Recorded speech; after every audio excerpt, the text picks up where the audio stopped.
En la ruta del conocimiento te asaltarán dudas que rayen los límites de la realidad, que amenacen tus certezas y confirmen tus dudas, que no te desvíen del camino de la verdad. Depende de ti. Haz parada en nuestra casa y hazte con la sapiencia necesaria para que no te desvíen del sendero de la verdad. Descubre con nosotros los misterios, crímenes, fenómenos inexplicables y diferentes temas de calado social que necesitas saber, sin ningún tipo de censura y con la máxima libertad.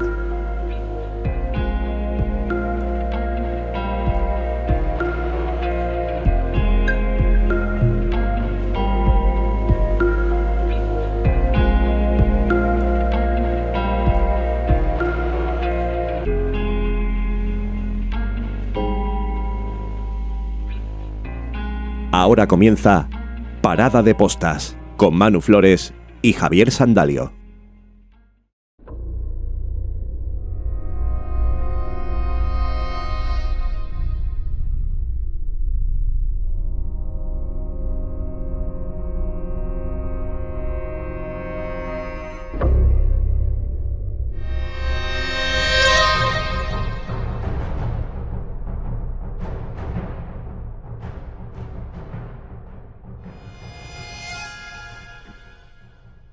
Buenas noches, bienvenidos y bienvenidas a un nuevo programa de Parada de Postas. Esta noche vamos a tratar un asunto que igual alguna vez lo han escuchado a través del cine o de los libros, han podido ver o leer alguna situación en la que este tema que vamos a tratar esta noche pues les haya podido causar esa sensación de entender si esto puede existir o no puede existir, si puede ser algo generado por la propia mente o realmente existe.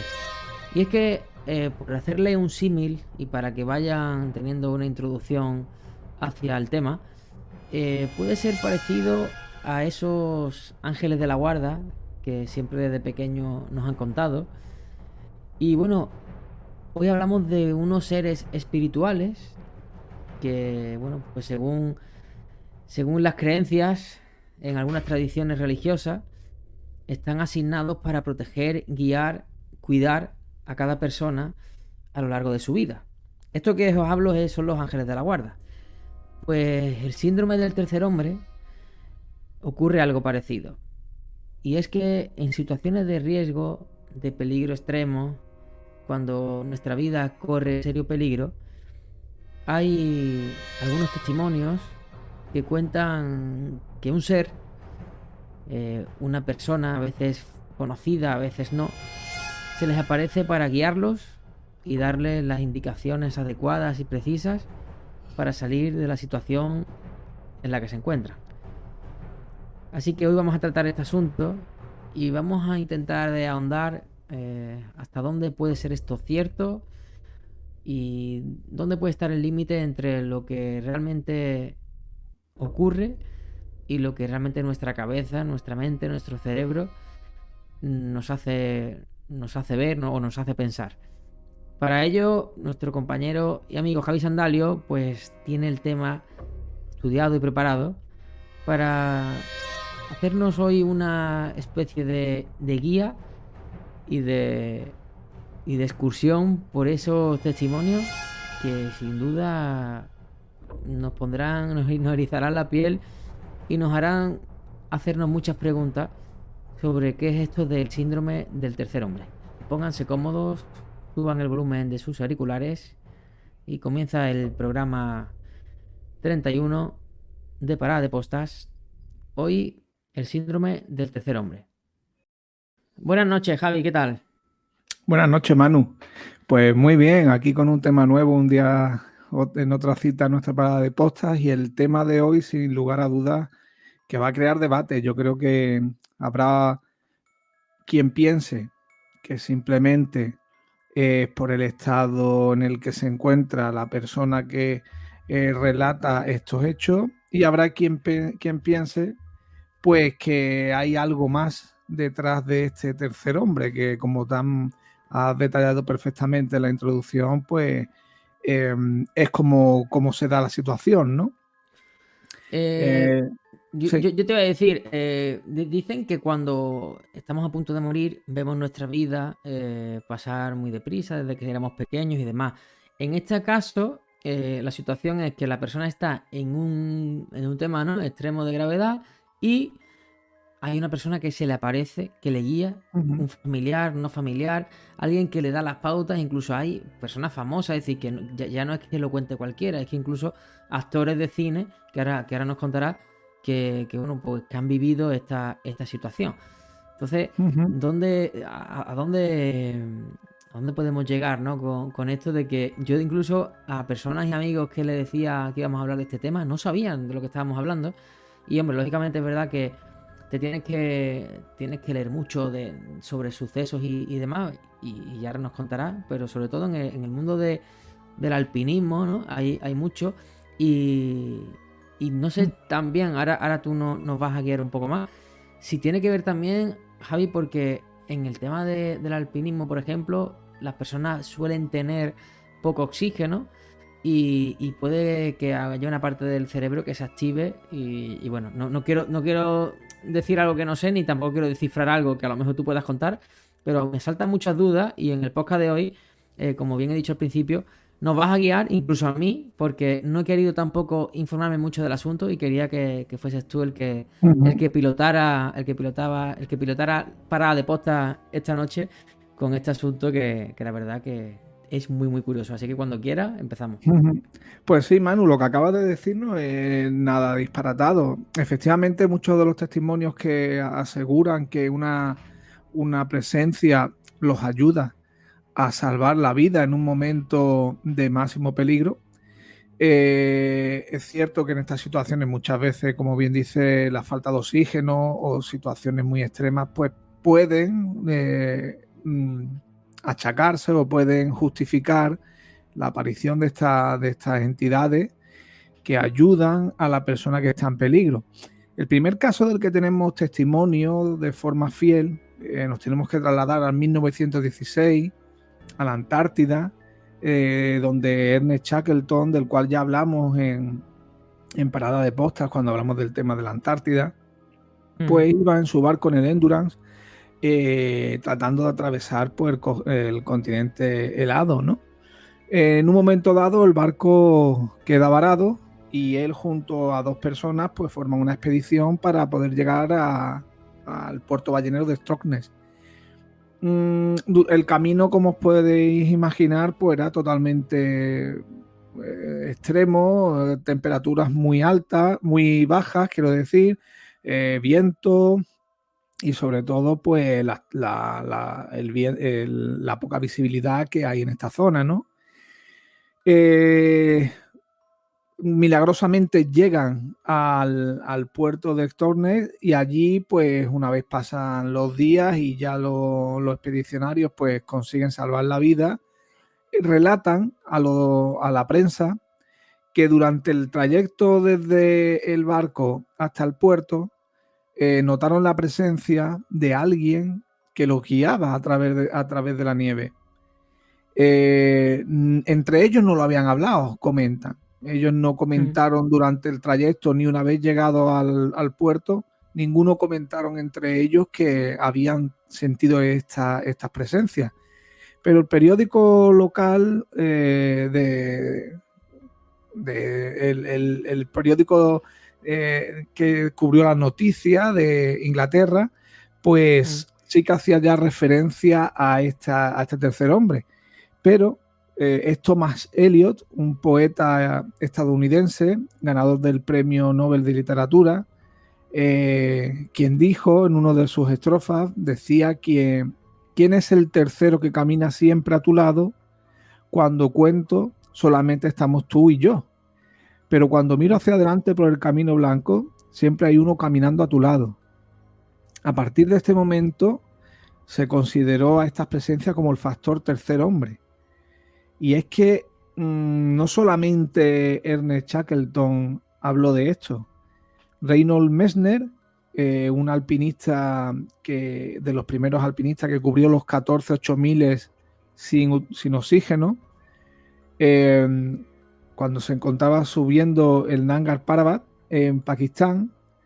En esa expedición murió su propio hermano.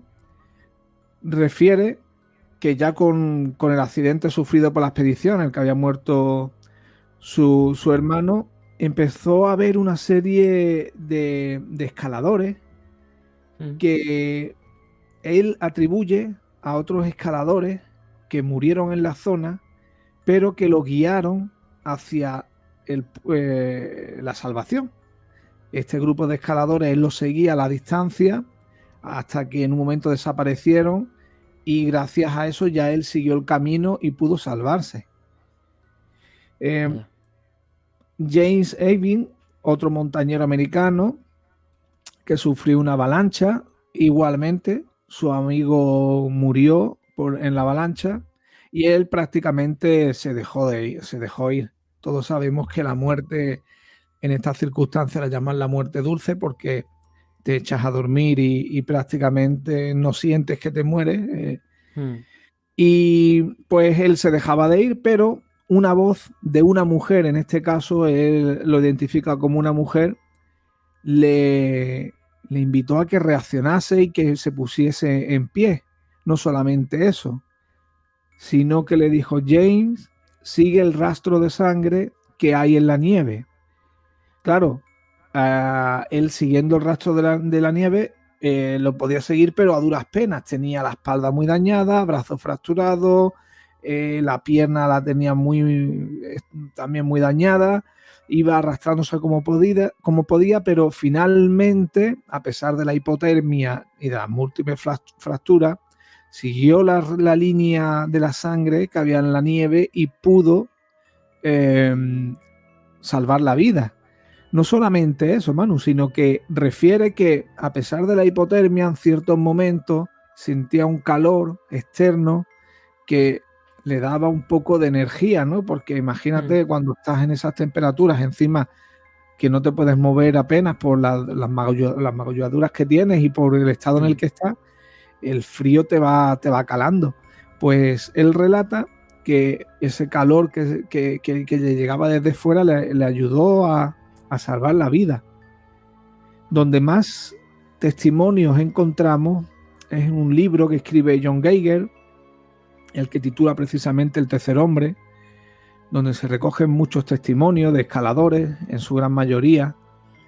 En su posterior obra, donde él ya no solamente recoge los testimonios de escaladores, sino que también otras personas que sufren accidentes, pasó a llamar su siguiente obra como El efecto ángel, lo que comentabas al principio, Manu, el ángel este que llamamos el ángel de la guarda. Pero Geiger, a través de todos los testimonios que recoge, los calificaba de tres formas. Por una parte, había unas presencias que te ofrecían compañía. Estas presencias eran invisibles, pero la persona lo percibía. Después había otras presencias que adoptaban un papel activo. Se comunicaban con la persona y le daba incluso órdenes, como el caso de Jane Ibney que te comentaba antes, y le combinaba que siguiera adelante y que intentara sobrevivir.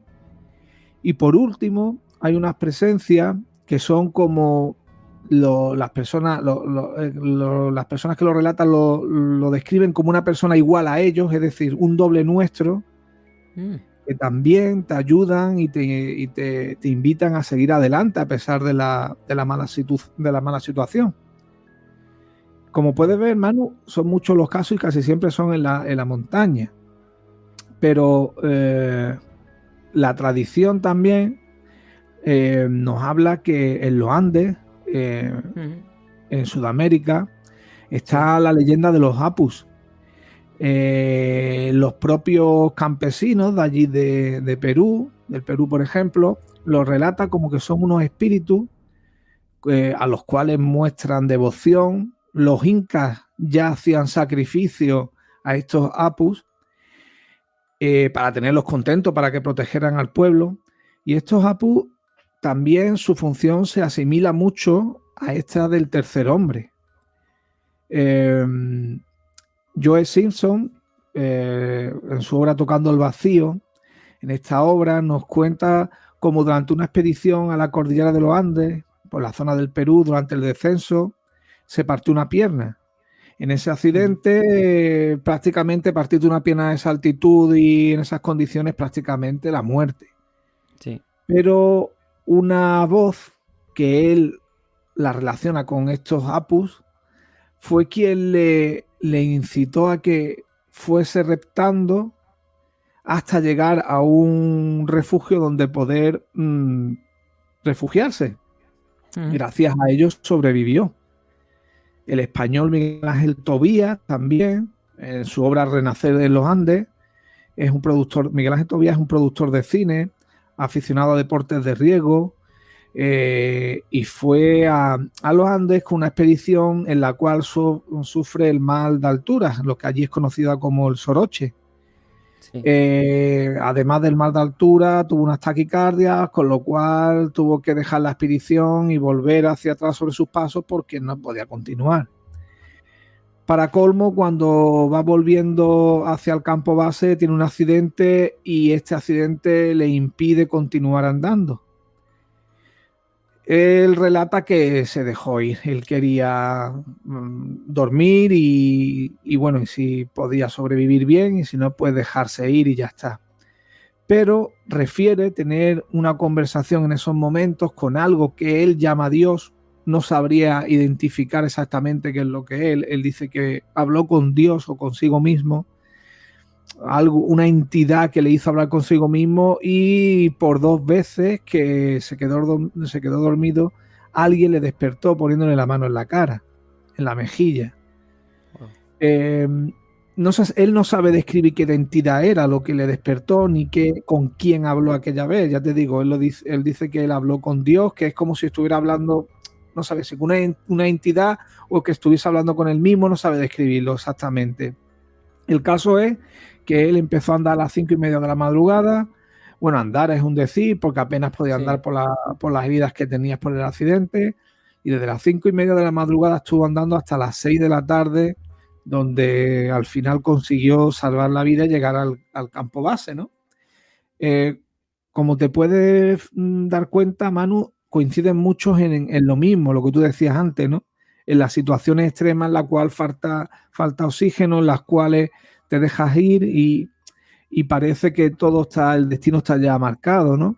En el Himalaya también se da la situación. En el Everest, Frank Smith subió sin oxígeno y refiere que alguien lo acompañó durante todo el recorrido. Tal es así que muchas veces cuando empezaba a comer ponía un plato de más para esa persona que le seguía por inercia. Él estaba totalmente convencido de que alguien iba con él. En los Andes, Manu, también hay una entidad muy similar a los Apu. En el Himalaya están los Puías, que si has visto alguna vez, seguramente lo habréis visto por televisión, documentales y demás, hay unas montañas como de piedra, unas montañitas de piedra que decoran con unas banderitas y a estos símbolos, a estas estatuas o a estos monumentos le hacen una especie de invocación, los invocan y le hacen un ritual el cual dura unos 10-15 minutos.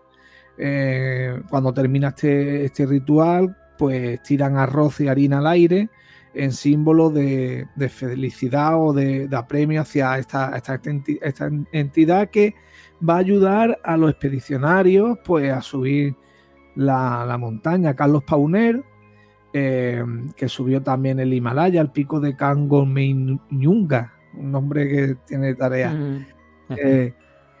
Él subió el Himalaya, se encontraba perdido. Llegó un momento que había una bifurcación por una grieta y coger uno u otro camino significaba, si cogía por el camino acertado, pues salvar la vida; si cogía por el erróneo, pues al estar perdido, pues te ibas a perder más todavía, ¿no?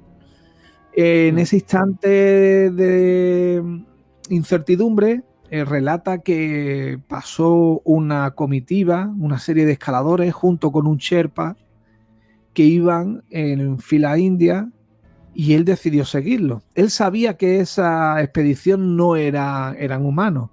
Él sabía que eran entes abstractos. Eran visiones, entonces.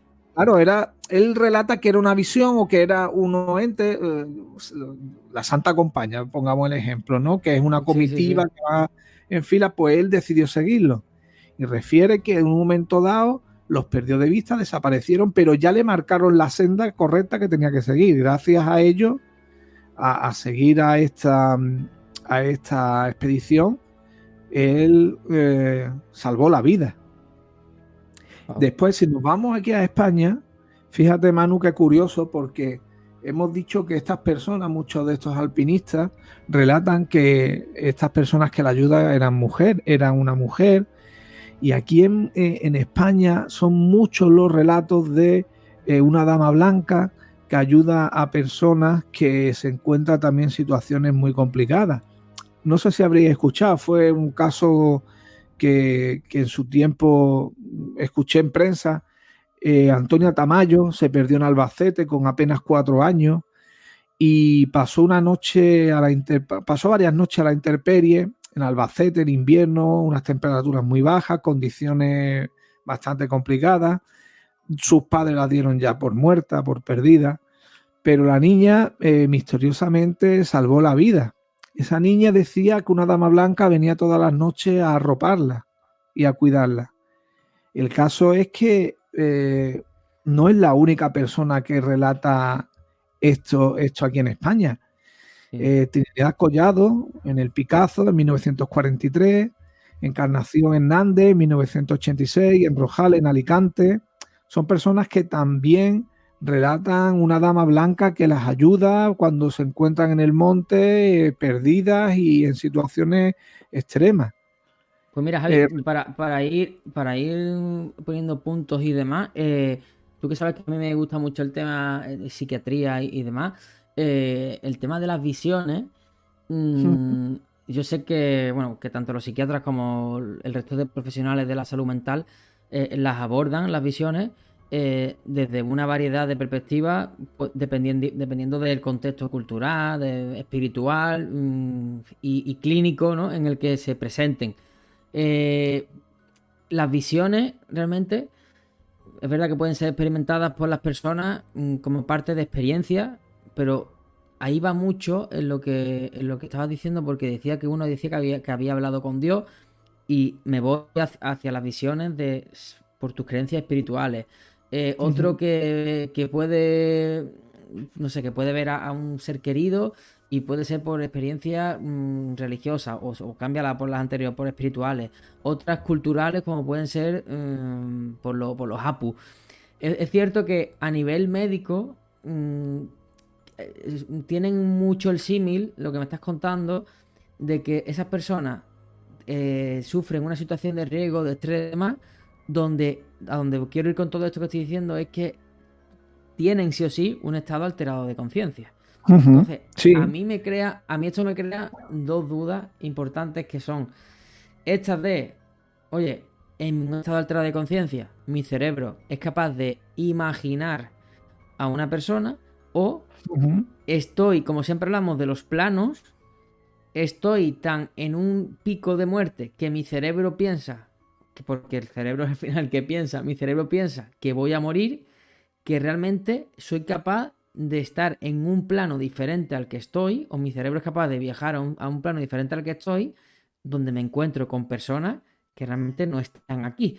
A mí me crean estas dos dudas, ¿vale? Sí. De pensar. A ver, lo que sí coinciden, Manu, la mayoría es que son mujeres. La mayoría, menos los que veían a los expedicionarios, sí, eran mujeres. Es cierto que también se da el caso en la mayoría de circunstancias de los alpinistas, la falta de oxígeno que comentabas, y eso también puede tener su parte de... Claro, porque Javi, lo otro, el otro, digamos, ¿cómo te lo digo? El otro grupo de personas que suelen tener visiones son personas que tienen trastornos psicóticos como la Claro. esquizofrenia o el trastorno bipolar, que ahí no estamos entrando, porque cada alpinista o cada persona que sufre este tema no va a ser una persona con esquizofrenia o con trastorno bipolar, que a lo mejor sí, pero no todo el mundo. Entonces, Claro. obviando de que sea un tema médicamente diagnosticado, como puede ser una enfermedad mental, ya no estamos yendo realmente, Javi, a un tema muy paranormal. Al menos paranormal, no por espíritu, sino paranormal porque es algo que ocurre y que todas las personas suelen tener un mismo nexo de unión en cuanto a lo que les ocurre, que bueno, ya sea un hombre o una dama blanca, pero hay una persona que los guía, que los cuida, que los protege y que los libera Esa es la, de esa esa es la situación. clave. Esa es la clave, Manu, lo acabas de decir. Estas personas, esta gente, los ayudan a salvar la vida. Mira, te voy a poner el ejemplo que a mí más me ha impactado y ha sido el que me llamó la atención con esto del factor del tercer hombre, es el de Ron Di Francesco. Ron Di Francesco trabaja en Eurobrokers, en una oficina que está en el World Trade Center. Su oficina está en el piso 84. Como bien sabemos, pues aquel día del 11S, pues a las 9 menos cuarto, 8:46 aproximadamente, Sí. hay un primer avión que se estrella en la torre vecina, ¿no? En una de las torres. Un compañero de Ron Di Francesco le invita a que se vaya, a que salga corriendo y que, bueno, que abandone su puesto de trabajo. Esta persona, Ron Di Francesco, no le hace caso. Recordemos, piso 84, y sigue trabajando. A las 9:03, un segundo avión choca contra la torre donde está él. Claro, imagínate el estruendo, se va la luz, el humo, vamos, horrible, ¿no? Nos podemos hacer una idea. Empieza a ver una serie de luces, él a duras penas pues va hacia la escalera, ve que hay muchas personas que vienen para arriba con linternas y le dicen que suba para la azotea porque abajo hay fuego y que si sigue bajando va a morir o bien calcinado por las llamas o bien intoxicado por el humo. Mientras todos intentan subir a la azotea, Manu, hay algo que a él le dice que baje, que no haga caso. Es más, tiene que enfrentarse a muchas personas que empiezan a subir para arriba, tiene que pelearse con ellos porque no le dejan bajar. Él cuando va bajando ya empieza a pisar a personas que él relata, no sabe si estaban vivas, si estaban muertas ya. Cuando comienza a bajar, llega hasta la planta 77, él viene de la 84, y ahí ya el aire prácticamente escasea. Hay muchísimo humo, la gente le sigue diciendo que ni se le ocurra bajar porque lo que queda abajo es un infierno. Y cuando baja, llega al piso 74, Ron ya se da cuenta de que no hay nada que hacer. El humo hace imposible el poder respirar. Él se vale de una mochila que lleva, donde llevaba su comida, pues se la puso en la cabeza como pudo. Respiraba a duras penas. Madre mía. Él pensaba que ya moría. Él se decía, ya voy a morir. Se puso en posición fetal. Alrededor solamente había cadáveres. Cuando él pensaba que iba a morir, estaba acurrucado. Vio una pequeña luz que él se puso en pie y no sabe cómo sacó fuerzas de flaqueza y esta voz le decía que atravesara a las paredes. Las paredes, como bien sabemos, en estos edificios son de pladur, son un material que son fácilmente rompibles, y empezó a romper paredes, a abrir puertas. La voz le iba diciendo qué puertas y por dónde tenía que romper. Eso es lo que él relata. En algunos de los casos, incluso él dice que tiraban de él, que le ayudaban a continuar. No sabía cómo, pero él estaba sacando fuerzas de flaqueza y consiguiendo una fuerza que hasta ahora no tenía. Porque ya te digo que él, con la respiración lo mal que respiraba y demás, pues poca fuerza tenía. continuó bajando, empezó a abrir puertas al azar. Milagrosamente estas puertas te podían llevar a un infierno de fuego o a seguir bajando. De forma milagrosa, como te decía, elegía la mejor opción siempre. Él era administrativo, era un broker, no era un técnico de emergencia, ni era arquitecto, ni no de tenía mantenimiento nada. siquiera. Efectivamente, no tenías conocimientos de cómo era el edificio. Él se daba cuenta que cada vez el aire era más limpio, podía respirar mejor y finalmente llegó a la parte final del edificio, salió y 9 segundos más tarde la primera torre donde impactó el avión cayó, se desplomó. Él fue la última persona que salió con vida de esa torre aquel día en el World Trade Center. O sea que fíjate, Manu, lo importante que fue en este caso esta compañía, esta tercera persona, este tercer hombre, que no solamente le dio energías para salir adelante, sino que le iba indicando por dónde tenía que bajar, qué puertas tenía que utilizar.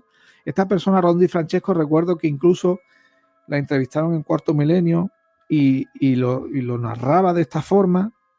Y yo verdaderamente pienso que una persona así no se va a inventar una cosa de este tipo. Fíjate, estaba en el piso 84, el avión se estrelló en el 74, 75 aproximadamente, con lo cual tu primera, lo que yo hubiese pensado, Manu, no sé tú lo que hubieses hecho, pero yo creo que la opción de subir a la azotea y que te rescatara allí un helicóptero o algo, era lo más lógico, ¿no?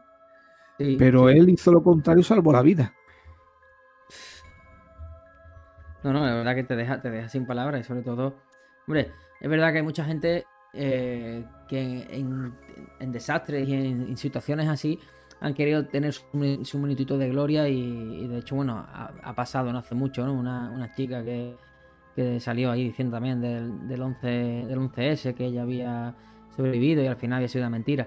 Pero una historia tan, no sé, realmente tan real como puede ser que me quedo sin oxígeno, ¿qué tal? Y al final he sobrevivido porque he tenido que pasar por las paredes. Mira, y en un estado como ese, Javi, ya te digo yo, que si te has inventado la historia, a lo mejor no te la has inventado, pero tu cerebro la ha creado. Sí. ¿Sabes? Que en el caso de que sea mentira, no ha sido una mentira de que, bueno, voy a contar esta historia. No, es que a lo mejor estando en esa situación de que tú sabes que vas a morir, tu propio cerebro al final, aunque tú hayas decidido romper las paredes por sí solo porque has tocado las paredes y has visto que son blandas, lo mismo tu propio cerebro ha creado el que tú organices esa historia en tu cabeza. Entonces, sea por como fuere, es un milagro. Me parece... Sí, totalmente. Hay una película, Manu, que creo que la habremos visto la mayoría, la de 72 horas, de esta persona que cae por una grieta haciendo, vamos, creo que estaba haciendo con la bicicleta, creo que iba, ¿no? Y este chico llevaba pues eso, 72 horas entre dos piedras y él también se estaba dejando ya de llevar. Y es la figura de su hijo, al cual describió, después tuvo a ese hijo verdaderamente, el que le invitó, le incitó, le combinó a que no se dejara ir y que luchara por su vida, y ahí fue cuando él se corta el brazo para poder escapar de una muerte segura. Sí, la película es de 127 horas. O 127 horas, perdón. 127 horas, sí. Eso es. O sea que exacto. 127 horas son un montón de horas sin poder beber agua, sin poder comer. Y fíjate esa persona lo que viviría en tantísimas horas, lo que se le pasaría por la cabeza, y fue la figura de su hijo o algo que utilizó la figura de su hijo para poder salir de aquella situación. Yo después eso fue esta película, para las personas que no la hayan visto, una película, verdad, que te crea mucha ansiedad. Es un hecho real, es un hecho real. Sí, como las películas que están rodadas en el mar y demás, crean un poco de ansiedad, pero una película basada basada en un libro autobiográfico, que el libro se llama Entre la espada y la pared, y el libro es narra la historia de Aaron Ralston, creo que se llamaba el chico, que era un escalador estadounidense, y que, bueno, que estaba realizando una excursión, era en el Parque Nacional en Utah, el Roberts Ross, creo que era el parque. Y bueno, pues tuvo ese trágico accidente y quedó atrapado bajo la roca durante más de 5 días. Hasta ahí le podemos contar a nuestros oyentes. La verdad, la película se llama 127 horas. Creo que fue del 2010, 2011, por ahí la película. Está bastante bien y te cuenta esa historia que es un hecho real y que, bueno, es un hecho de supervivencia que nos puede pasar a cualquiera, porque la gente siempre estamos con la cosa de que lo que vemos en las películas, oye, si es un hecho real, es porque nos puede pasar a cualquiera, en cualquier parte. Mira, yo siempre digo lo mismo, Javi, aquí en Málaga, ya lo sabemos por desgracia, por el caso que le ocurrió a Julen, ¿no? Al chico que se cayó en el pozo, pero en toda la zona, desde los montes de Málaga hasta Vélez Málaga, que para las personas que no sepan, pues Vélez Málaga es un pueblo de Málaga. En toda esa zona, Totalán, toda esa marcha, toda esa parte de ahí, hay muchísimos pozos ilegales. Y yo muchas veces, cuando hemos hablado de desaparecidos, creo que en el programa que grabamos de desaparecidos, yo muchas veces lo he dicho, digo, mira, esto es, las personas o desaparecen porque se van por ahí, como ha pasado hace poco, una persona 40 años desaparecida y la han encontrado, y el hombre había rehecho su vida y lo han encontrado. Y hay muchas personas que pueden ser abducidas, porque bueno, yo creo en las abducciones extraterrestres, pero hay otras personas a mí que pueden caer en un pozo, que se van de ruta de senderismo, que se van a sacar el perro a la montaña, caen en un pozo ilegal, que está tapado con 4 piedras y 4 tal, porque lógicamente es ilegal y quien lo hizo no lo podía. Y tú tienes que sobrevivir en una caída como esa. Bueno, pues la comparativa que estoy haciendo es con la película, ¿no? Oye, que a cualquiera de nosotros nos puede pasar, y yo siempre digo lo mismo, como el saber no ocupa lugar y el tener conocimiento siempre te puede ayudar en una situación como esta.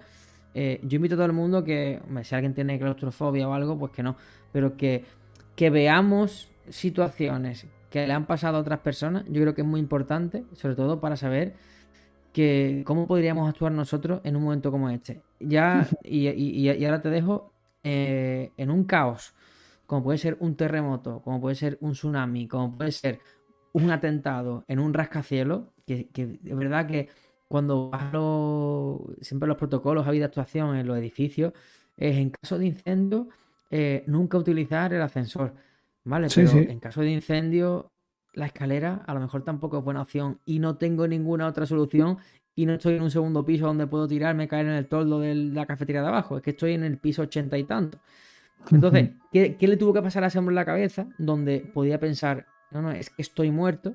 Y quizá la mejor opción es lo que se veía en muchas de esas personas, que era que se arrojaban al vacío, Javi. Sí. ¿Qué te tiene que pasar por la cabeza? El decir, antes de morir inhalando humo o morir quemado, prefiero acabar mi vida tirándome por un piso 100, un piso 80. Es una barbaridad. Yo creo también, Manu, claro, esas situaciones tan extremas son duros, ¿no? Pero nosotros muchas veces, recientemente, tuvimos una persona que sufrió un accidente muy grave y por su actitud nosotros pensamos que este hombre no va a salir adelante porque era una persona ya de por sí que era negativa y que había hablado algunas veces de que no le importaría perder la vida.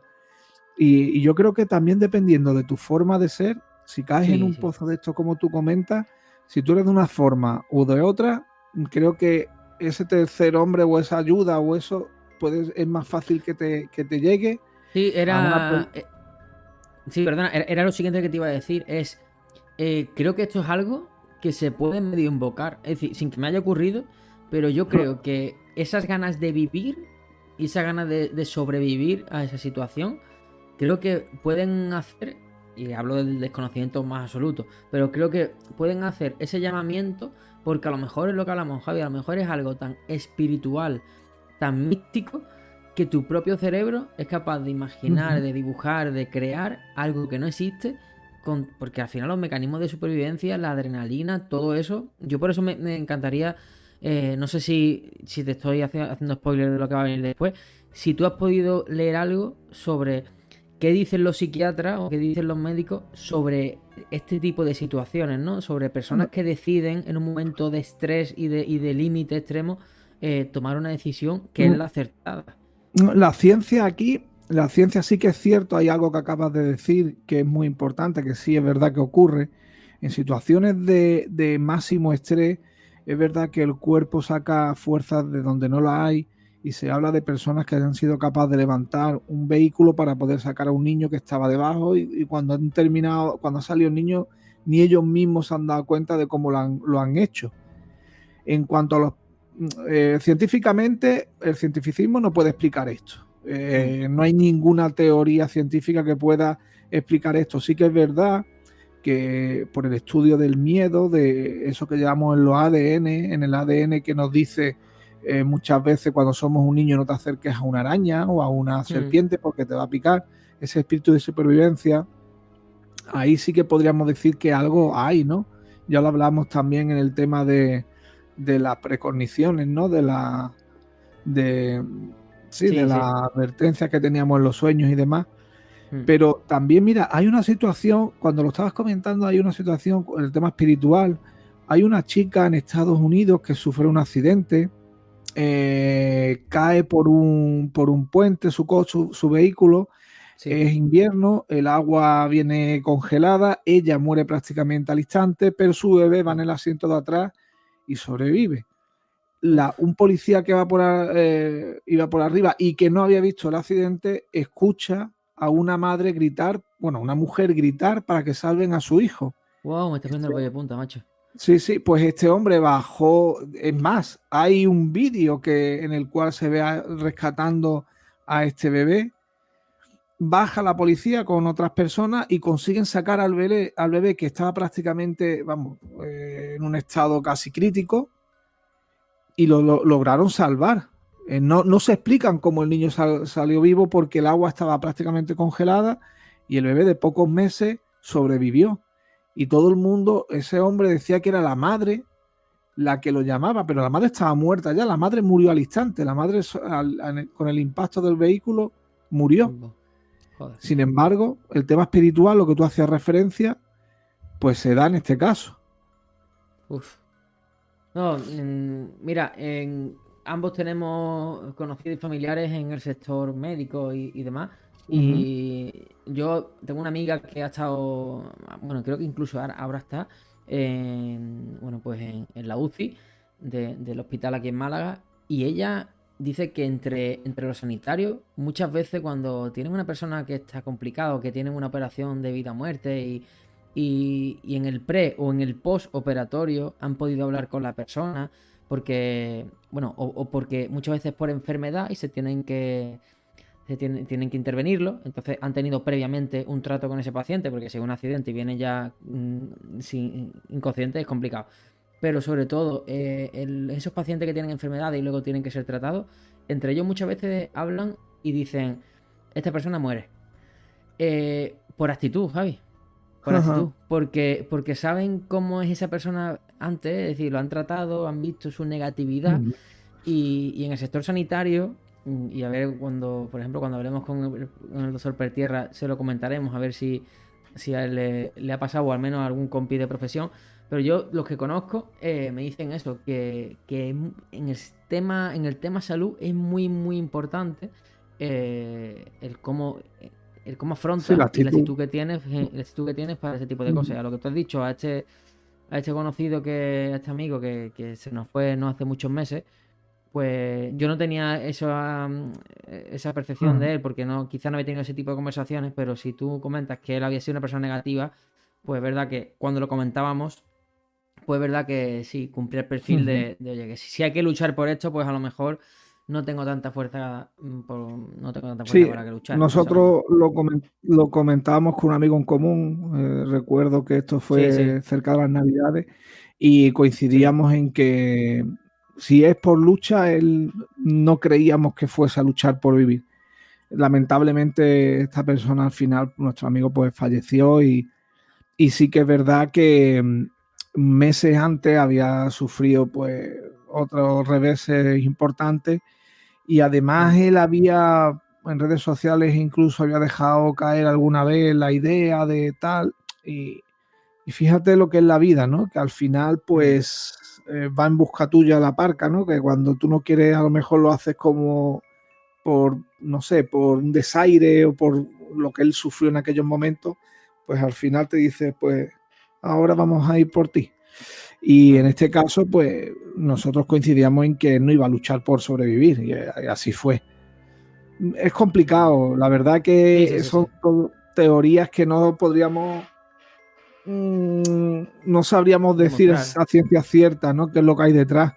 Lo que sí es cierto es que en esto del tercer hombre, no sé si a lo mejor hay alguna situación. Yo hoy pensaba, ¿no? Algunas de las circunstancias de la vida en la cual a mí algo me hubiese indicado, pues no tienes por aquí que esto. Y sí que es verdad que alguna vez, Manu, no sé si a ti te habrá pasado, si haces un poco de memoria, alguna vez en alguna circunstancia de peligro tú has tenido alguna precognición o has tenido alguna sensación de decir, no voy a hacer esto porque puede ser que tenga peligro, me vaya a pasar algo. Yo me pasó una vez con el coche, Manu, que recuerdo perfectamente. Tengo un coche, es un 4x4 grande, todavía no estaba acostumbrado a circular con él. Y me acuerdo que una de las veces, maniobrando con él, algo me dijo que frenase, que parara, que no siguiera con la maniobra. Bueno, pues Manu, si lo hubiese seguido con la maniobra como estaba haciendo, el coche se me hubiese ido por un badén que no sé a dónde hubiese acabado el coche, pero algo me dijo que frenase, no sé por qué. Y frené y, oye, me bajé del coche incluso, ¿eh? Me acuerdo perfectamente, no sé por qué, algo me dijo que frenara. Y ya te digo, la inexperiencia por un coche que es distinto a lo que uno llevaba hasta entonces, pues... a lo mejor de niño alguna vez pues te pasa algo por el estilo, ¿no? Pero claro, yo creo que seguro... No sé, a mí que verdad, como uso moto a diario, muchas veces sí he tenido la sensación de, oye, por aquí hoy no, o esta rotonda no tengo que entrar de esta forma porque he visto que de la fuente, hoy por ejemplo, viniendo para arriba, como hacía mucho viento hoy en Málaga, tanto en la fuente de aquí de Teatinos como en las otras que me pilla del trabajo, había una parte del asfalto de la rotonda que el propio viento se había llevado al agua y estaba la parte muy muy mojada. Pues a lo mejor son situaciones en las que en un segundo piensas y digo, oye, aquí no voy a acelerar porque creo que, o no pegarme demasiado a un coche porque pienso que ese coche lo estoy viendo que va un poco regular y... Sí, puede ser instinto, ¿no? No, pero y no acercarme al coche y que ese coche finalmente casi atropella a un peatón exactamente en el semáforo que va... ¿sabes? Entonces, ese tipo de cosas, de intuiciones, pero creo que es más una intuición que algo como esto, ¿sabes? No sé, al menos que recuerde. Es verdad que de pequeño, el otro día que pasé por la barriada donde me crié, y además pasamos por un sitio en el que hay un garaje que es un garaje comunitario y nosotros solíamos juntarnos por allí cerca y el garaje tiene una entrada hacia abajo que va en altura, tiene un muro que el muro va como de menos a más y en la parte final del muro pues puede haber 3 metros. Claro, 3 metros es una caída considerable. Y nosotros jugábamos a pasar porque tenía como una especie de jardinera, pero la jardinera era irrisoria, la jardinera podía medir 10 centímetros y tenía un borde y jugábamos a pasar por la jardinera en plan funambulista, agarrándonos a los ladrillos de arriba, a rodear toda esa plaza toda esa entrada del parking. Y hoy, el otro día cuando pasaba, lo pensaba, digo, que lo que es ser niño, o lo que es ser un chaval con 10, 11 años, un niño, no pensar en el peligro que tiene una caída de 3 metros. Cuando, por ejemplo, nuestro amigo, por desgracia, tuvo un accidente que no era mucho más alto de 3 metros, Javi, y cómo acabó, ¿no? Fue en un fallecimiento. Efectivamente, era más bajo incluso, creo, de 3 metros. Por eso, digo, entonces, ¿cómo hay cosas en la vida en las que tú te estás jugando? El otro día, con una compañía de trabajo hablando, al final, como mi trabajo consiste en hablar mucho con la gente, una compañía de trabajo lo comentaba, oye, pues una persona que le gusta mucho el estar en casa, el jugar a ordenador y demás, y lo hablábamos, ¿no? Oye, pues tú seguramente no mueras en una pelea porque se le escape a alguien una puñalada y a ti te den, ¿sabes? Pues como diciendo, porque es una persona que no le gusta salir de fiesta, ¿no? Tú a lo mejor puedes morir, oye, porque estás con el ordenador y te da un síndrome de que te has motivado demasiado y te da un infarto, ¿no? Pero de una puñalada, ¿no? Oye, ¿y cómo a veces parece que no, pero un piloto de moto, por ejemplo, por no dar ningún nombre para no caer mal fario a nadie, un piloto de moto tiene muchas más opciones de morir, Javi, que una persona que es un administrativo que se levanta por la mañana, va a su puesto de trabajo, vuelve a su casa y no hace más nada. Oye, pues una persona que un piloto de moto tiene una profesión de riesgo que se pone a 300 kilómetros con un vehículo, ¿sabes? Entonces, pero a lo mejor hay un ratio más grande de que fallecen más administrativos que pilotos de motos en el ratio, porque pilotos de motos sí fallecen uno cada 4 o 5 años, pero administrativos por infarto o por estrés, Javi, ¿cuántos mueren? Totalmente. Claro, entonces me pongo muchas veces, estas veces que uno, que no es mucho, porque siempre estoy liado con cosas, pero cuando me pongo a analizar situaciones, digo, ¿dónde pueden estar los riesgos de la muerte? Porque es que no sabemos dónde van a estar, ni por tus hobbies, ni por tus aficiones, ni por cuántos aviones salen todos los días, cuánta gente se tira de parapente, no sé, ¿sabes? Yo por mi trabajo, Manu, que analizamos eso, muchos fallecimientos en accidentes de trabajo, te puedo decir que la gran mayoría de accidentes, exceptuando, obviamente, los accidentes cerebrovasculares, como son infartos, ictus y demás, que eso es inevitable, sí. Pero los accidentes como consecuencia del trabajo, la mayoría de las veces son estúpidos, son tonterías, son cosas que tú dices, ¿cómo ha podido pasar? Hace muy poco en Estepona, creo que fue, aquí en Málaga, un gruista llevando mercancía con la grúa desde un punto de la obra a otro, no se sabe cómo se desploma el cargamento de la grúa encima de él. Tú dices, pero bueno, una persona con experiencia, que es gruista, que tiene... encima de él, o sea, él manejando el yachting. Sí, él mismo. Y tú dices, pero por Dios, ¿cómo ha podido ocurrir?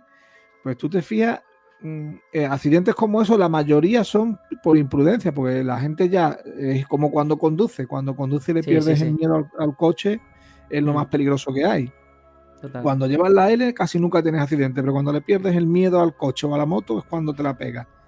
Entonces, claro, ahí es complicado de decir, es que no has tenido ninguna previsión, no has tenido ninguna precognición, no, es que es una cosa que haces tan rutinariamente que muchas veces no le prestas nada de atención y se da la circunstancia dramática y que no hay solución alguna. Sí, es verdad. Lo que sí, ahora que hemos preguntado y nos hemos preguntado mutuamente en qué situaciones hemos podido percibir algo. No ahora, porque es verdad que ahora no hago un ejercicio físico que me lleve hasta ese extremo, hasta ese punto, pero ¿no te ha pasado a lo mejor más en tu época más juvenil que has hecho un esfuerzo físico grande, importante, en el que estabas exhausto prácticamente y no has notado como que tu cabeza se desconectaba por momentos y te dejaba como en un... Como si fuese una especie de pompa, ¿no? Que iba flotando. Claro, ahora que analizamos lo del tercer hombre, esto se me está ocurriendo ahora mismo. Ahora que analizamos lo del tercer hombre, por eso digo que ya sea los alpinistas cuando les falta oxígeno o las personas que en la mar por el tema del frío, tu cabeza, tu mente, tu cerebro, yo creo que hay algo inexplorable que ni siquiera los psiquiatras, ni siquiera la ciencia lo podrá demostrar, que te puede llevar a un estado en el que es posible, como te he dicho al principio del programa, que pasemos a otro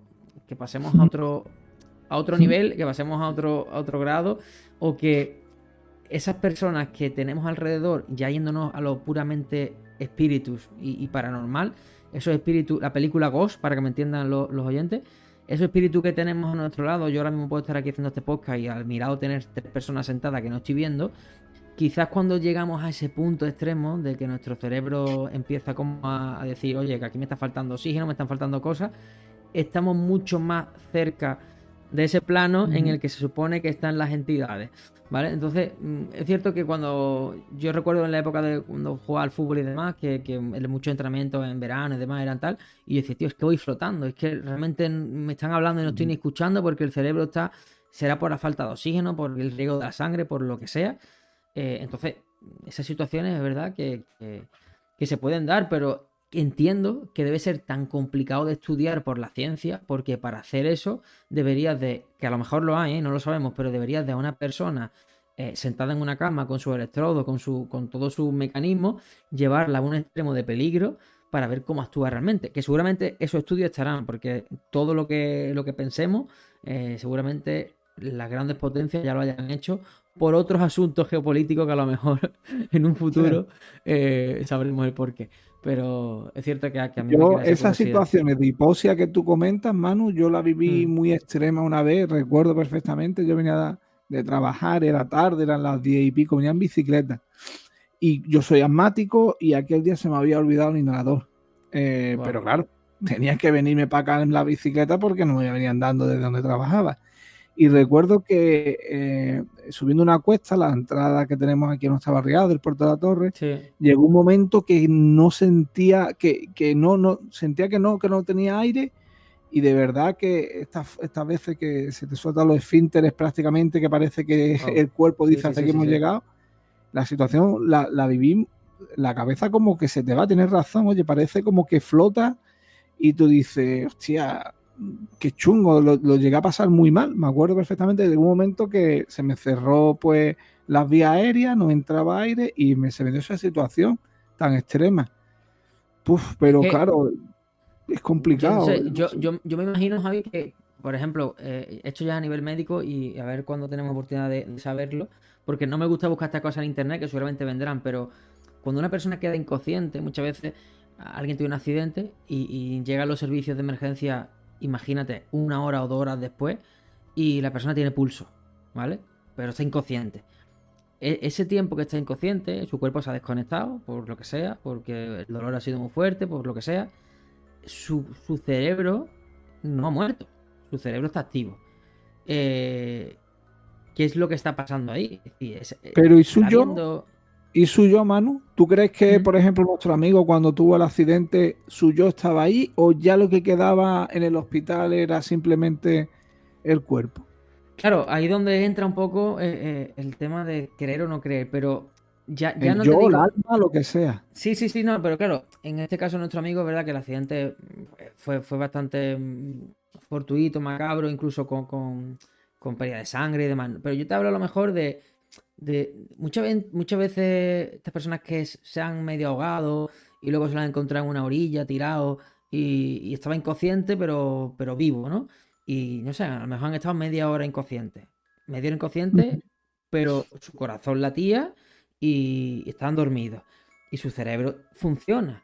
Ahí qué está ocurriendo. Esas personas que relatan luego han sido conscientes, han visto a alguien de venir, han estado con sus familiares, no han estado, como han estado muy muy cerca de la muerte. A ver, aquí estaremos hablando de experiencias cercanas a la muerte, que tuvimos un programa aquí espectacular con el doctor Pertierra. Pero llevados al punto del tercer hombre, ¿en qué rango estaríamos, no? De esa. Oye, pues Claro, fue esta, es que vi a tal persona que me ayudó, no la vi. Hubo una persona que me dijo duérmete porque quizá era lo mejor que podía hacer, o cierra los ojos. en esas No sé. circunstancias, Manu, también se da la típica que relata mucha gente que vuelven de ese túnel, en que hay Sí, alguien que le dicen que vuelva, que no es su sí. momento. Y, pero claro, escuchando alguna conferencia sobre el tercer hombre, una de las preguntas que hacían era ¿por qué no todo el mundo, no? ¿Por qué no todo el mundo que está en una situación extrema a punto de fallecer? ¿Por qué no a todo el mundo se le aparece ese tercer hombre? ¿Por qué no todos tenemos el ángel de la guarda activo? Y Ya. bueno, no sabemos por qué no sucede en todos los casos, ¿no? Pero es verdad que tantas veces los casos que tú comentas de personas que están en estado crítico o en un estado cercano a, no sé, al coma, ¿no? Que hay qué Mm, es lo que pasa en ese instante, la cabeza cómo reacciona, qué es lo que hay ahí exactamente. Mm, Tú comentabas antes el tema de los hospitales. Yo recuerdo un familiar que tuvo una intervención quirúrgica siendo un niño y cuando despertó, él relata que su abuelo, al cual no conoció en vida, estuvo todo el rato en la operación con él. sí. El cerebro es que es tan,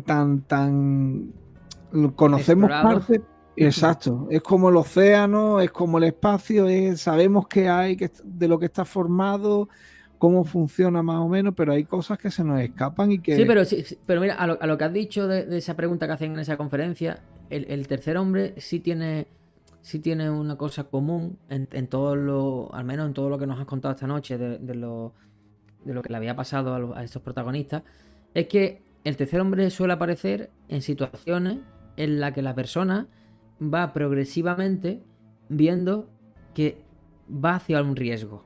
Va pensando poco a poco, oye, que me está pasando esto, oye, que puedo morir, oye, que me estoy quedando sin oxígeno, oye, que el barco se me Ujú. hunde, oye. Entonces, son situaciones en las que el cerebro como que se prepara para esa situación. Entiendo que el tercer hombre no puede aparecer en un accidente que ocurre Claro, como lo que hablamos, mm, una claro, caída, claro. un accidente de tráfico, el que está haciendo puenting y se le rompe la cuerda, el tercer hombre no puede, es decir, Ajá, pero no tiene porque pienso acción más, ahí, claro. Javi, y esto ya es algo un poco más de mi cosecha, por toda la conversación que hemos tenido, pienso y me reafirmo más que el tercer hombre tiene mucho que ver con la mente, con el cerebro, porque casualmente ocurre en todos los casos que has contado, son personas que han visto paulatinamente cómo iban a perder la vida. No ha sido de repente. Entonces, a mí ese tiempo que tiene el cerebro de pensar en alternativas para la supervivencia es lo que me hace pensar de que es cuando Sí, puede que aparecer el tercer hombre. ujú. Hombre, es que yo, conforme estaba estudiando el tema, lo primero que pensaba lo que tú me estás diciendo, pero, y digo yo, ¿cómo esa parte del cerebro sabe tomar las decisiones más Claro. correctas? Como Sí, la de porque, Ron Di Francesco para sí, abrir exacto. las puertas, las paredes, o como la de los escaladores para tomar la vía correcta para bajar y no seguir por un camino equivocado. Sí, sí, sí, Es sí. que Como de un laberinto sabe la salida. efectivamente, esa es la cuestión. ¿Cómo esa entidad nos puede ayudar a sobrevivir? Porque si es nuestro cerebro no tiene ese conocimiento. Porque, por Está ejemplo, claro. Ron Di Francesco no sabía qué había detrás de cada puerta. O Frank Smith en el Himalaya tampoco sabía qué recorrido tenía que tomar para escapar de allí. Es que es muy complicado. Miguel Ángel Tobías le ocurrió lo mismo, ¿no? Entonces, es que sí, el cerebro es un campo inhóspito y que puede tener unos recovecos que todavía no sabemos, pero es complicado. Y después también, porque casi siempre es una mujer? Es algo curioso, Ah, algo bueno, yo curioso. pensaba que lo de la mujer hubiese sido casi siempre la dama blanca. Y No, sin bueno, la embargo, dama blanca, muchos alpinistas, excepto los casos que te he comentado, que sí veían a la expedición, a la comitiva de entes que iban indicando el camino, el resto de personas, los que refieren que le hablaba una voz, siempre hablan de una mujer. Tanto aquí en España, los casos que te he comentado, que muchas veces lo han mm, asociado a apariciones marianas, a las vírgenes de la zona, ¿no? Pero Rondi Francesco relata que era una mujer. Eh, Otros, por ejemplo, no recuerdo ahora mismo, pero la mayoría de escaladores, Reynold mm. Messner también relata que era una mujer, pero su hermano acaba de morir. Lo más normal es que el hermano fuese el que estaba con él, ¿no? A lo mejor. Claro.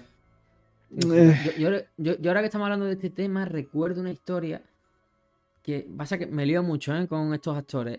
No, fue Harrison Ford, fue el actor de Indiana Jones. Al parecer, Harrison Ford, él, muchas de las escenas de riesgo las hacía él, y las de la avioneta, él parece ser que tiene su carnet y demás, y la hacía. Y creo recordar, y si no, pasa que no la voy a buscar ahora en directo, pero creo que la historia era así, que rodando una de las escenas, el avión, bueno, pues prácticamente se iban a estrellar. Y él comenta que escuchó la voz de uno de sus instructores de vuelo, de los que le había enseñado hace muchos años, que ese hombre ya había muerto, y escuchó la voz de uno de sus instructores de vuelo que le explicó qué es lo que tiene que hacer para sostener el equilibrio del aparato y al final lograr un aterrizaje de emergencia. Y dice, Fíjate. y Harrison Ford comentaba, vaya, es público, se puede leer, que gracias a eso salvó la vida. Gracias a que en ese momento de riesgo, de tensión, lo que hablamos, Javi, es que se sigue produciendo ese arquetipo, ¿no? De cuando el cuerpo se está preparando, el cerebro se está preparando de, oye, que puede ser que me estrelle, que puede ser que muera, puede ser que tal, no sé qué. Ahí donde se activa eso, ese tercer hombre, dice que escuchó la voz de ese instructor de vuelo para decirle qué es lo que tiene que hacer. Fíjate. Ya aquí Este caso, lo más escéptico podrán pensar, no, es que hombre, Harrison Ford para hacer esto tuvo que entrenarse en su momento y con el quizá instructor, en su memoria guardaría claro. una frase que ese instructor le dijo, oye, pues en caso de esto, para mantener el equilibrio, esto y esto y esto. Oye, pues puede ser. Yo siempre me pongo en el lado escéptico, ya lo sabes. Pero, oye, Pues mira, que es tu que Manu, cerebro lo recuerde justo en ese momento también, sí, hombre, es un punto. pero eso que acabas de contar me recuerda también un caso, Jerry Linenger, astronauta de que estaba en la estación Mir. La estación Mir, como todos sabemos, es una estación espacial rusa que estaba hecho unos zorros, aquello tenía más fallos que... Y, Mm. y cuenta que él un día, mientras que estaba haciendo los ejercicios que hacen los astronautas para recuperar su masa muscular, refiere que su padre le habló y le felicitaba. El padre había fallecido y le felicitaba por lo bien que lo estaba haciendo. Esto me viene ahora que acaba de contar esta anécdota de Harrison Ford. Mm. Este astronauta, de buenas a primeras, que tú estés en una estación espacial haciendo el ejercicio, que bueno, si estuvieras pensando en tu padre, pero haciendo un ejercicio que puedes estar más distraído, le viene a la mente su padre y le habla y le felicita por lo bien que lo está haciendo, por la labor que está haciendo. Wow. Fíjate, que sí, que es un caso que vale, puede ser nuestro cerebro, pero joder, que sea tu propio padre el que te hable y te dé la enhorabuena.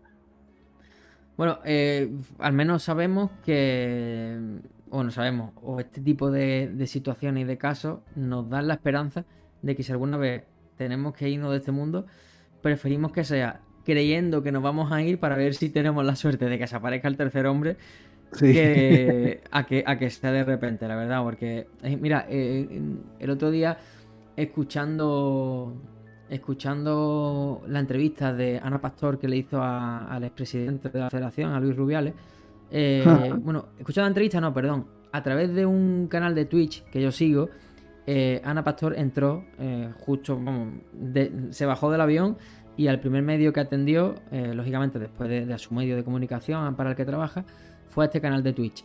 Pues contaba que en el viaje de Punta Cana a Madrid, en ese vuelo de avión, había habido 12 desmayos, Javi, 12 desmayos Joder. por turbulencias. ¿Por qué te cuento esto? ¿En qué momento tu cerebro es capaz de desconectar? Es verdad que aquí ya entramos en los miedos y en las fobias, pero que tú estés en un avión, realmente para que tú te desmayes es porque tú en tu cabeza piensas que vas a morir. Y tu cuerpo, para que dejes de sufrir, lógicamente entiendo que hay un desmayo. Ahí me gustaría saber si en alguna de esas personas, y sería un muy buen estudio, pero claro, es lo que hablamos, como en tema paranormal hay veces que no interesa ni Sí. hablar o parece que existe ese tabú, ¿no? Pero sería muy interesante que a esas 12 personas se supiera quiénes son y un psiquiatra o un psicólogo mismo, da igual, o un Iker Jiménez, lo entrevistara a los 12 y le preguntase, oye, ¿qué os ha pasado? Si cada uno de ellos tiene algo en común con otro, no familiarmente, sino en la versión, en cómo lo han vivido, en si le ha parecido un familiar y le ha dicho, oye, cierra los ojos, duérmete, que esto va a pasar, que ya mismo ya no hay turbulencia, pero son 12 personas en un vuelo, que sí, que puede haber 200 a 300 personas, no sé cuánto cabrán en un vuelo como ese, pero que son muchísimos. Y ahí sería un buen nicho para, y no hablo de nicho de cementerio, sino un buen nicho de mercado donde actuar y ver si existe ese nexo, porque al final en turbulencia ya sabe que se encienden las luces del cinturón. Cuando tú estás tranquilamente volando por el cielo y puedes estar sin cinturón, se encienden luces del cinturón. Las azafatas empiezan un poco a moverse y se sientan en su sitio y se ponen su cinturón. La gente empieza a preocuparse. Se escucha algún grito cuando empieza el primer bache. Y es como tu cerebro dice, me estrello, voy a morir. Y se desmaya. Y cuando se desmaya uno, yo creo que hace un efecto dominó en los otros. De, hostia, se ha desmayado, la gente empieza a ponerse nerviosa. Es una situación en la que creo que se podía indagar mucho y ojalá también, no sé si tú conocerás a alguien, pero si alguien que nos esté escuchando conoce o bien a pilotos de avión o bien a personal de vuelo, azafatas y azafatos, que nos lo hagan saber, nos escriban por redes sociales, porque nos encantaría tener Sería aquí de muy invitado interesante. a alguien que trabaje en un avión y nos cuente ese tipo de cosas, ¿no? Ya no solamente los desmayos, sino cómo gestionan, porque ya te digo yo lo tengo en la familia, personas con miedo a volar, y es muy complicado porque sudan, las manos le sudan, el sudor es frío, se les seca la boca, lo pasan realmente mal. Y bueno, pues por más remedio, pues Fíjate. hay que volar y ya está, pero es un tema que puede ser también interesante. Sí, sí. Todo, Javi, siempre está basado en el cerebro, ¿eh? Y cómo vemos las cosas. Sí, es verdad lo que dices, que no se toman mucho en serio este tipo de estudios, pero detrás puede haber algo mucho más interesante de lo que parece a priori, que sea algo paranormal o algo que, bueno, del azar, ¿no? Pero lo que acaba de decir lo desconocía ese dato del avión y la verdad que es curioso cómo puede desactivarse una persona, ¿no? Pensando que va a ocurrir lo peor. Es muy curioso, tienes Sí. mucha razón en eso. Sí, Además, le sí. preguntaba, fue porque le decía, bueno, porque claro, la periodista Ana Pastor fue a Punta Cana, hizo la grabación y prácticamente sin descanso se volvió a España. Entonces le decía, bueno, en el avión habrás podido descansar, tal. Dice, no, no te creas, porque el vuelo dura 8 o 9 horas. Dice, pero es un vuelo en el que ha habido 12 desmayos por turbulencia. Dice, así que imagínate la poca paz que hemos tenido, ¿no? Durante el vuelo. Así que Madre fue por mía. ahí y ahora mismo pues lo acabo de casar con esto que estamos hablando y parece interesante. Bueno, Javi, pues no te queda ninguna más, ¿no? Ya está, ya no tenemos ninguna más en la recámara. Perfecto, pues dicho esto, lo que hemos comentado a nuestros invitados e invitadas, pues cualquier persona, también podemos desde aquí hacer ese llamamiento de personas que nos estén escuchando y hayan podido tener una experiencia con el tercer hombre o, oye, o la tercera mujer, no sé quién inventó lo del hombre, pero sí, encima cada vez son más mujeres las que les aparecen en las historias, pues el tercer hombre o la tercera mujer les haya aparecido en algún tipo de situación, pues también háganoslo saber, sobre todo porque próximamente también haremos otro programa más de la noche de las historias y nos da igual si la historia es de espíritus, de que se mueven cosas en una casa o una historia como esta que también pues está muy muy interesante. Ya sabéis que en Parada de Podcast hay altavoz para todo el mundo y para todas las historias.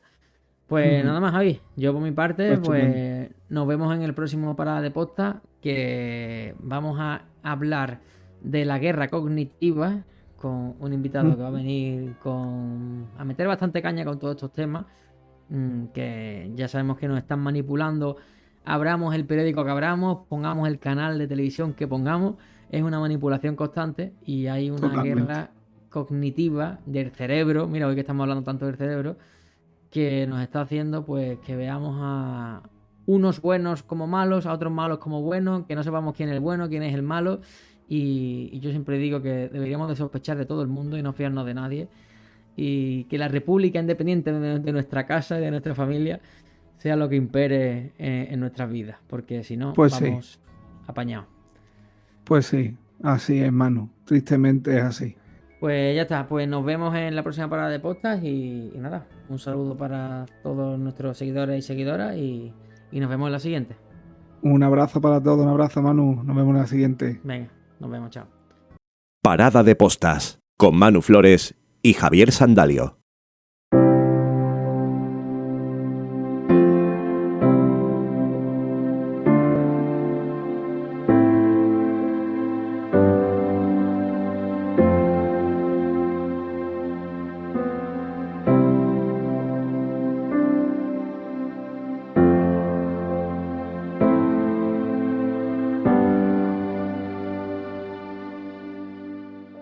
La emoción más antigua y más intensa de la humanidad es el miedo. Y el más antiguo y más intenso de los miedos es el miedo a lo desconocido. Howard Philip Lovecraft. El miedo es intrínseco al ser humano. Cuando estamos ante una situación de peligro, cognitivamente se activa una serie de resortes en nuestro cuerpo que hacen que nuestro estado mental y nuestro estado físico se vea cambiado o se vea modificado en un alto porcentaje. Pero el miedo puede incluso ser agradable. si están en un cine disfrutando de una película de terror, o si están en casa con una bolsa de palomitas, o si están en la cama leyendo una novela como la de Bram Stoker de Drácula en una noche de tormenta, ese miedo puede resultar hasta interesante. Siempre que tengamos esta sensación como lejana y que nos sintamos en cierto modo a cubierto de ella o nos sintamos alejados de ella, pues siempre puede ser una situación agradable. Pero vivimos tiempos convulsos, vivimos tiempos en los cuales se ciernen sobre nosotros muchas dudas, se ciernen muchas incertidumbres, y ya lo decía Tito Livio, el miedo siempre está dispuesto a ver las cosas peor de lo que son. Y es que en nuestro anterior programa ya le contábamos cómo desde ciertas partes de nuestra sociedad se nos está preparando hacia una posible guerra. Y una guerra no solamente de armas, no una guerra simplemente bélica, sino una guerra en todos los ámbitos. Vemos como por una parte nuestra economía se ve amenazada cada vez más, vemos como la situación social cada vez más tensa, la delincuencia aumenta, nos bombardean con hechos delictivos constantemente. Vemos como también las relaciones laborales cada vez son más complicadas y vemos como aquel tiempo pasado ya no volverá. La realidad que vivimos, los que ya tenemos una cierta edad, no va a volver. Nuestros hijos van a crecer en una sociedad totalmente distinta, en un ámbito totalmente distinto al que tuvimos hace un tiempo. Y todo ello nos genera temor, porque tememos a lo desconocido, como dice Lovecraft. Como diría Sófocles, para los que tienen miedo, todos son ruidos. Para el que tiene miedo, todo lo que suena a su alrededor al final se vuelve una amenaza. Quizás en la actualidad estamos viviendo una situación de ese tipo. Nos meten el miedo y ya todo lo que nos suena alrededor nuestra parece que incrementa la situación de peligro. Ya ocurrió en el 2020 con la famosa pandemia. Recuerdo aquellas escenas cuando estábamos en la puerta de los supermercados, que no podíamos entrar solamente en un determinado número, mientras que estábamos en esa cola, no se escuchaba nada, ni nos mirábamos uno a otro. Se cortaba el miedo, mucha gente tenía muchísimo miedo a una situación que podría empeorar. No solamente ya era el virus, era el miedo a qué iba a pasar con los puestos de trabajo, qué iba a pasar con los alimentos, qué iba a pasar con el tema médico de familiares que tuviesen alguna patología y no pudiesen ser tratados por culpa de aquella situación. El caso es que nos volvimos muy vulnerables. Tal es así que nuestros gobernantes hicieron prácticamente lo que quisieron con nosotros. Nos mintieron, se aprobaron leyes sin los métodos que había que seguir democráticamente, y no solamente a nivel nacional, sino a nivel internacional. Se dieron cuenta nuestros mandatarios que éramos vulnerables ante una situación de miedo. En la actualidad, como les decía, hay muchas vertientes que nos están dando a saber o a ver que sobre nosotros se cierne el miedo o el temor a la guerra, el temor a una decadencia aún mayor económica. Todo esto nos va a hacer muy, muy vulnerables. Y como decía Epicteto de Frigia, no hay que temer al miedo a la pobreza, ni al destierro, ni a la cárcel, ni a la muerte. Hay que temer al miedo. Hay que temer al miedo porque en el momento que tengamos miedo, como les decía, somos vulnerables. En nuestro programa decíamos que es muy probable, o Sergio nos comentaba que era muy probable que la escalada bélica fuese a más. Es posible, pero les digo, no sean vulnerables por el miedo. La única forma de tener miedo y de ser vulnerables es, como otras veces le hemos comentado, con la falta de información, la falta de perspectiva de la situación actual. Pienso que soy positivo, pienso que esto no va a ir a más. Creo que al final las partes de todos los conflictos entrarán en razón y esperemos esto no siga por el camino que tiene actualmente. Pero sí que es cierta una cosa y deben prepararse para ello. Nuestros mandatarios a nivel internacional tienen muy claro que el futuro va a ser muy distinto. No quieren que tengamos los privilegios que hemos tenido hasta ahora. No quieren, está claro, una clase media que pueda hacer frente o que pueda tener suficiente espíritu crítico como para contradecir lo que ellos mismos marcan, los puntos que ellos marcan. Aunque paradójicamente cada vez en redes sociales, en ambientes sociales, se ve que eso no es así. Cada vez hay más personas críticas con el sistema, cada vez somos más los que pensamos que hay otra forma de hacer las cosas y no es ni mucho menos la actual, y cada vez creo que ellos lo van a tener más difícil para controlar ese movimiento disruptivo. Es complicado. Muy complicado. El sistema es tan perfecto que vulnerarlo va a ser muy difícil. Hemos visto recientemente como en un programa conocido de televisión se ha vetado la participación de un simple periodista o pensador. ¿Por qué? Por miedo a la información que nos da. Nos mienten continuamente y no hay ningún problema.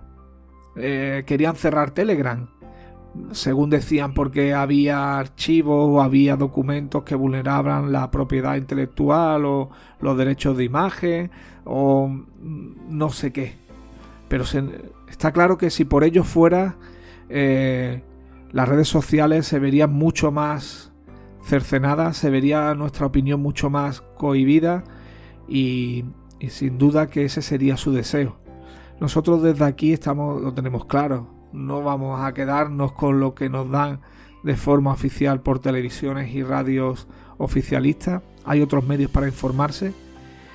De modo que ustedes ya saben el tablero que tenemos encima de la mesa. Hay dos opciones: o mirar para otro lado y esperar a lo que venga. Incluiría otra más: informarse por los medios oficialistas y taparse la cabeza o tapar la cabeza como hace el avestruz debajo de la tierra, a esperar que pase lo que pase. O por el contrario, no tener miedo, ser críticos, ser disruptivos y tener nuestra propia mentalidad, nuestro propio pensamiento, y no dejar que nos sigan contaminando con lo que ellos quieren. Dejen el miedo a un lado, siempre tenganlo presente, porque como les decía, es una respuesta natural y es un mecanismo de supervivencia para el ser humano. Siempre hay que tenerlo, nunca hay que descartarlo ni hay que aislarlo, porque el miedo es necesario, pero que nunca nos domine, que nunca esté por encima de nuestro yo, que nosotros siempre seamos superiores a él y no nos influya nunca en nuestras decisiones. Como les digo siempre, intenten ser felices y nos vemos en la próxima parada de postas.